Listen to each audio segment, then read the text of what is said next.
That's incredible. This could potentially be the most talented group of individuals on a stage that's been featured on this channel yet. Hello, my friends. Welcome back to the channel. In this video, we're going to be watching and listening to a band that I've never heard of before. It's called Focus, and they're performing Hocus Pocus live in 1973. I don't really know what to expect, although I know it's something a little bit different, which is good. And I think this recommendation, if I can remember correctly, is coming from when I did a reaction to Floriansen performing with Tim Ackermann at the Beste Zangers 2019, I think.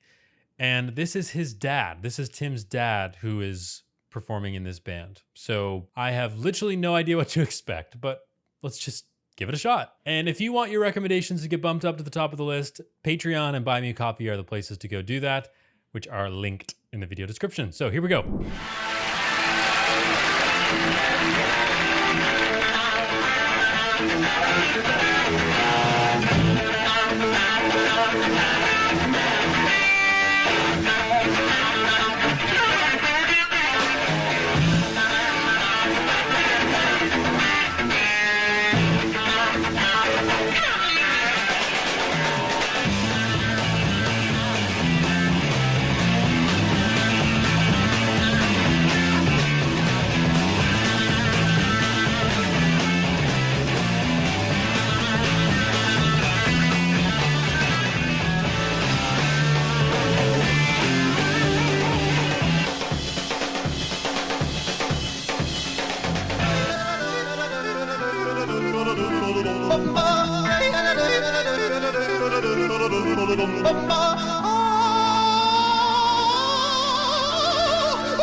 Okay, can I pause right there? I think that's kind of somewhere in the middle. Okay, so definitely something unexpected, but it's extremely impressive if you think about it. It's maybe on the surface, it seems like kind of crazy and silly and whatever, but it's super impressive that they're able to do this. First of all, the speed in which they're playing is very, very fast. I didn't catch that at the beginning, but then as it started to progress, it seemed like it got faster and faster, or at least it got busier and busier as it went along. But he's able to do some sort of like yodel thing, and he's singing a lot in his falsetto, and it's very, very fast, but it's still precise. Like at no point I'm like, oh, this is just rushed and too fast. It's fast, but it's precise. Let's keep going.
it. Such an abrupt end. I don't even know what to say other than wow. I mean, that's incredible. This could potentially be the most talented group of individuals on a stage that's been featured on this channel yet, because that was some next level musicianship on behalf of everybody. The drums, guitar, the bass, unbelievable. But to me, the star of the show is this guy right here. Is his name Tus Van Leer? Tus Van Leer. Maybe correct my pronunciation because that could be totally wrong. But what's going on? That's kind of amazing to be able to sing and yodel and whistle, and then he just busts out the flute all of a sudden. Incredible. But what's most impressive about all of those things, yes, he can do them. Great. What's most impressive to me is that he can do it at such speed, and the speed doesn't sacrifice or take away from the tuning and the overall performance, because he was yodeling and he was singing, but all the notes were spot on. I've gone back so we can hear that first yodel.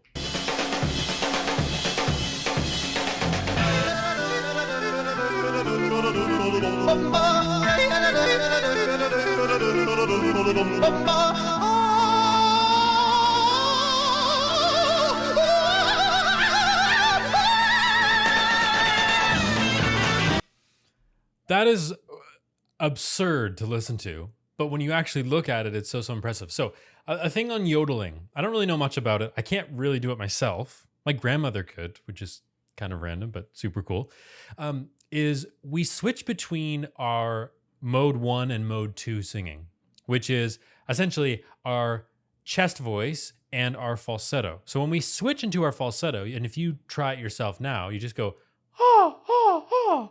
It might feel a little bit breathier because the vocal folds, they get a little bit more refined, slightly more triangular or smaller and thinner when you phonate on that. So what also that does is not only is it a bit breathy, but it's also harder to control. And unless you're somebody like a countertenor, who in classical music or in Baroque music, they sing in that falsetto range a lot of the time. So they've got really, really good control. Now, yodelers also have really good control because they can get specific notes. And listen to how specific all these notes are.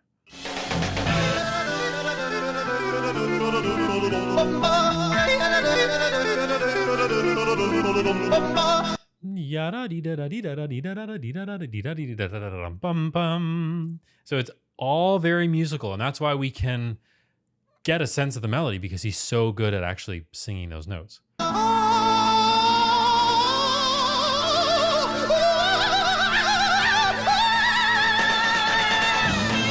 And that was all in his falsetto. So he's doing like a scale up, still the falsetto the entire way, and goes really, really high. So he's using a ton of air, he's using a ton of support, and still somehow playing piano and being a performer, which is kind of incredible.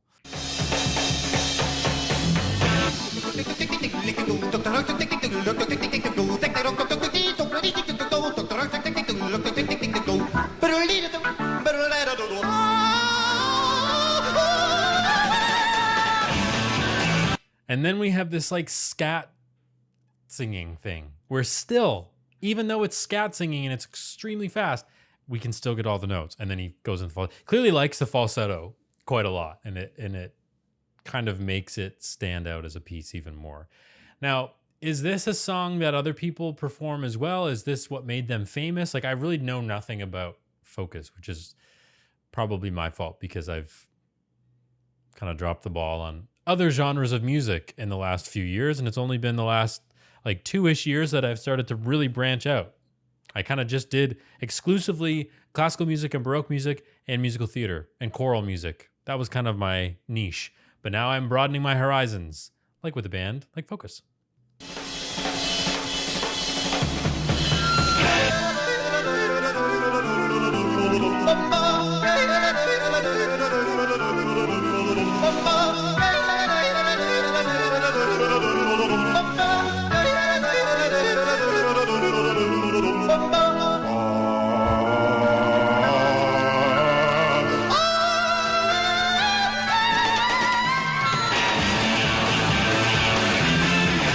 Like, the guy's got insane range.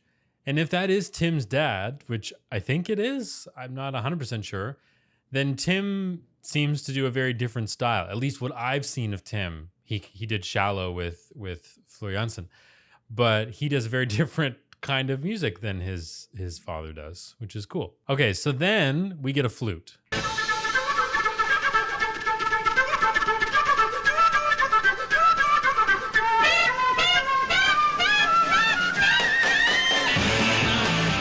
Was that him singing in between playing?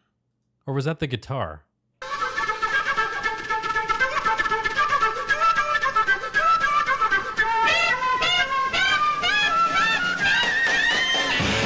I think it was the guitar, but I can't 100% tell. Either way, he reminds me, you know that scene in Anchorman when Ron Burgundy whips out the flute and he's at the bar and he's like shooting flames out of the flute? That's kind of what it reminds. He's like the real version of what Ron Burgundy did, which is hilarious. Okay, so then we cap it off with whistling, which is another lost art. Not many people can whistle very well these days, and he can whistle with absolute precision and go so high. I can't whistle that high.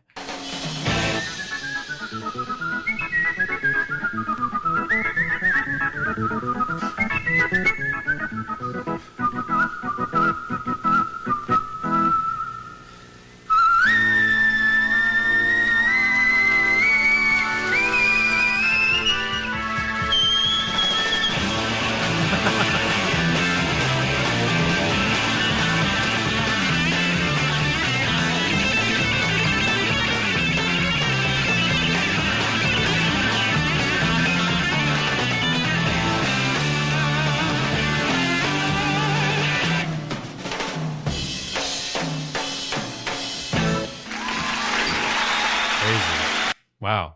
I love how it just ends. It's kind of fitting, actually, for a song like that. Were there any words at any point? Or was it just nonsense syllables and scatting and stuff? I don't know. Can you leave me more recommendations for this group? Because they're very, very intriguing. I like it.